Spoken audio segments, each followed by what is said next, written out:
O julgamento de Donald Trump sobre falsificação de documentos fiscais está na reta final. O veredito pode sair ainda nessa semana. O editor de internacional aqui da Jovem Pan, Marcelo Favalli, nos estúdios para trazer as últimas informações. Será que termina há poucos dias? Estamos a poucos dias de um desfecho, Favalli. Boa noite, bem-vindo. Boa noite, Thiago. Boa noite a todo mundo que nos acompanha aí pelas nossas múltiplas plataformas. É uma semana de feriado no Brasil, mas nos Estados Unidos o ritmo continua e deve sair até sexta-feira. A questão é que tende a haver um consenso entre os 12 jurados escolhidos, então, para julgar essa questão. Eu transformei ali numa arte gráfica para a gente entender, pelo menos, do que nós estamos falando. Vai haver, ao longo do ano, muito provavelmente, outros julgamentos envolvendo o nome de Donald Trump. Esse é o primeiro deles. Teria sido uma questão pequena se a gente não tivesse falado de Donald Trump, que este ano tenta voltar à Casa Branca. Então, quais são os detalhes desse caso? Ele começa em 2006 numa suposta relação extraconjugal de Donald Trump, que era casado, então, na época, com Melania Trump, quer dizer, continua sendo casado, mas já era casado com Melania Trump na época, em que Stormy Daniels, uma atriz de filmes de entretenimento adulto, uma mulher das casas de entretenimento de cidades como Nova York, Las Vegas, disse ter tido, então, uma relação sexual com Donald Trump. Este caso começa a respingar em Donald Trump 10 anos depois, então, do tal episódio em 2006. Em 2016, quando Trump foi candidato e venceu a eleição de 2016. Naquele período, em 2016, para não ter dor de cabeça na campanha, o Donald Trump acertou um voto de silêncio, comprou o silêncio de Stormy Daniels por $130 mil. Isso não é crime nos Estados Unidos, como não seria crime aqui no Brasil.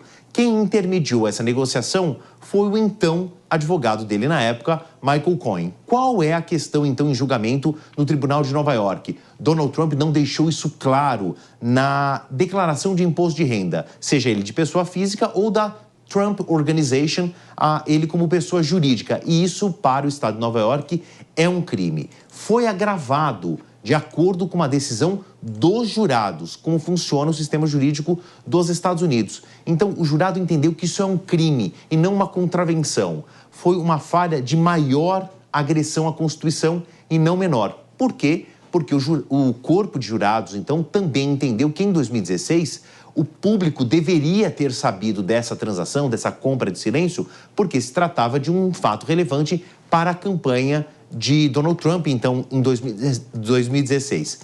E como essa suposta falsificação, eu estou usando aqui essa conjunção, porque quem vai decidir se ele é culpado ou inocente são os 12 jurados. Então, essa suposta falsificação aparece em 36 páginas diferentes das documentações entregues para o que nós chamaríamos de imposto de renda lá no estado de Nova York, uma das sedes da Trump Tower, né, da Trump Corporation.